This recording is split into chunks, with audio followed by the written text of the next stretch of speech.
Bonjour à tous, aujourd'hui j'aimerais partager avec vous ma vision du karaté-do Shotokai. Donc on va commencer simplement. Déjà le Shotokai c'est un peu polymorphe, hein. C'est-à-dire qu'on a, je dirais qu'il y a autant de Shotokai quasiment que de clubs le pratiquant. Du coup aujourd'hui moi j'aimerais vous partager ma vision du karaté-do Shotokai et qu'est-ce que je comprends du mouvement à travers le Shotokai. Donc je vais un peu vous faire une synthèse de plusieurs années de thèse, de pratique, de réflexion. J'espère que ça vous plaira. C'est parti. Donc l'objectif déjà c'est de comprendre que tout travail commence par le relâchement. C'est là souvent où le point de départ me semble un petit peu biaisé parfois. Qu'est-ce que j'entends par biaisé? En fait, souvent, j'ai pu voir qu'il y avait confusion entre relâchement, d'accord, et puis mollesse, d'accord, le fait d'être mu, en gros. Donc le relâchement, premier point, c'est pas la mollesse, c'est deux concepts totalement différents. La mollesse fait que je tiens à peine debout ou que mes mouvements sont flottants. Le relâchement, c'est la tension juste nécessaire qui va me permettre de me tenir debout ou en posture, d'accord.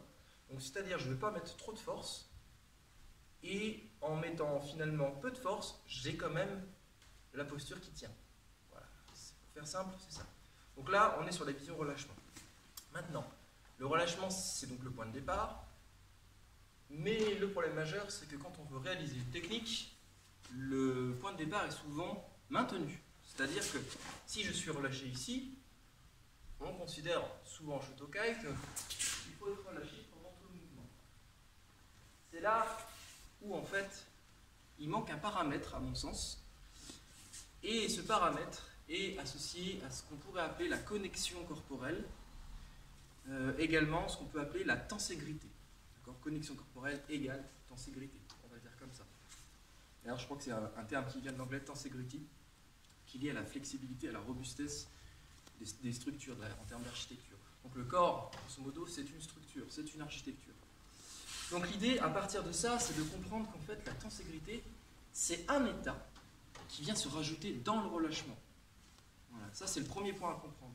C'est-à-dire que, oui, en Shotokai, on préconise le relâchement. Par contre, si on n'est pas capable de venir trouver la tenségrité dans le relâchement, à mon sens, la pratique est mal optimisée, hein, d'accord, ou est vite limitée.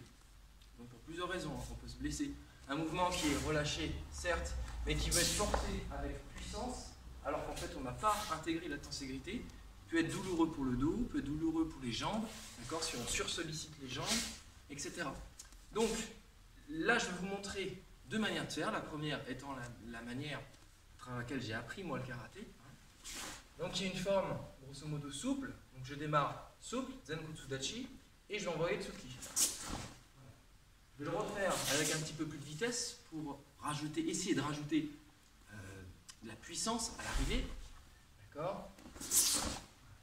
Et en fait, on se rend compte d'une chose, c'est que je n'arrive pas à mettre de puissance à la sortie. Je suis verrouillé, bloqué, étouffé à travers ma technique. Donc, grosso modo, relâchement oui, mais relâchement sans tenségrité nuit le travail. Donc maintenant, je vais vous montrer relâchement suivi d'un état de tenségrité, suivi d'un état de relâchement. Donc on va alterner. Relâchement, tenségrité, relâchement. Relâchement, premier mouvement. Tenségrité, relâchement. Relâchement. Tenségrité, relâchement. D'accord? Je ne sais pas si on voit la différence. Surtout on la ressent, la différence en fait. Hein, à l'intérieur, et quand il y a partenaire, le résultat à l'arrivée n'est pas le même. D'accord? Toujours se méfier d'un visuel aussi. Hein. Donc, on va refaire. Je vais quand même vous montrer l'aspect externe de la chose. On doit quand même sentir quelque chose de différent dans le mouvement. Donc, relâcher, tenségrité, relâcher. Okay. Donc ce principe-là est très intéressant, tenségrité, puisqu'il vient permettre d'utiliser ce qu'on travaille dans tous les arts martiaux, c'est-à-dire la force globale. On globalise le mouvement, on répartit la force de manière équitable. 0,5, 0,5, 0,5, 0,5. Alors après, bien entendu, il y a des variantes. C'est-à-dire que pour certaines cas de figure, de Goshin, self-défense, etc., on peut décider de venir connecter partiellement le corps. Par exemple, le tronc peut être puissant, avec les jambes, un très bon ancrage, bon enracinement, mais avec des bras légers. On peut avoir 1 de force là, par exemple, et 0,5 ici. Voilà. Pour commencer à permettre de travailler en souplesse avec les bras.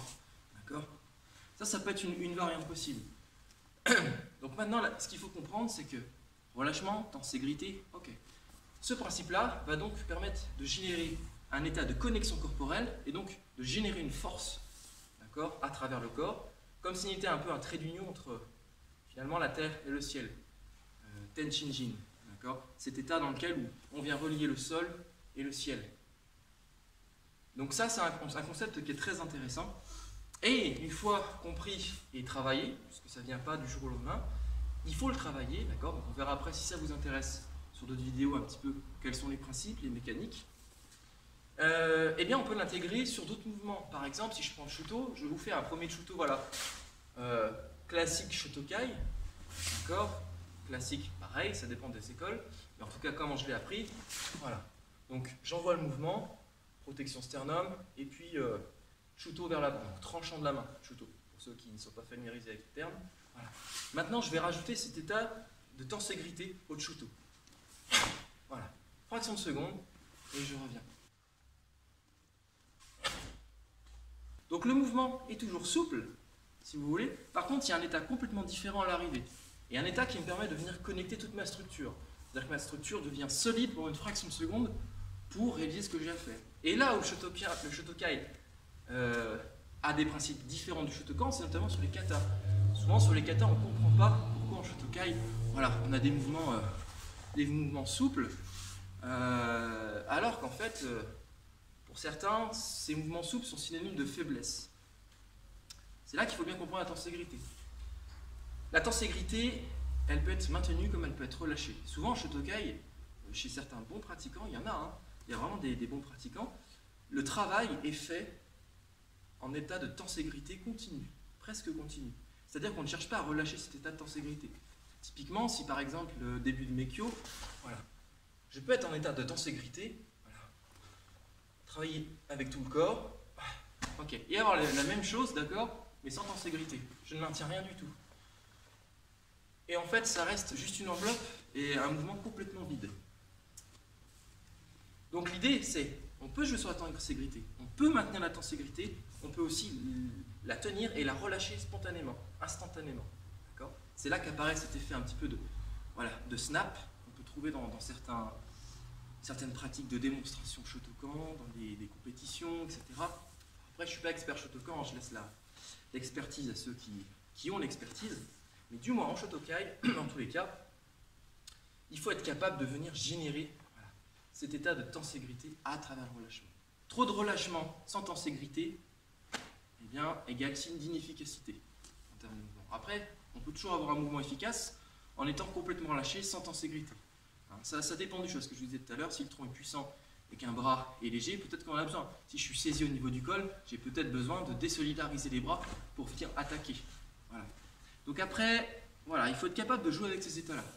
Mais j'espère que cette vidéo vous aura ouvert un petit peu la conscience, pour ceux qui n'en avaient pas conscience de cette chose-là. Donc, trouvez la tenségrité à travers le relâchement.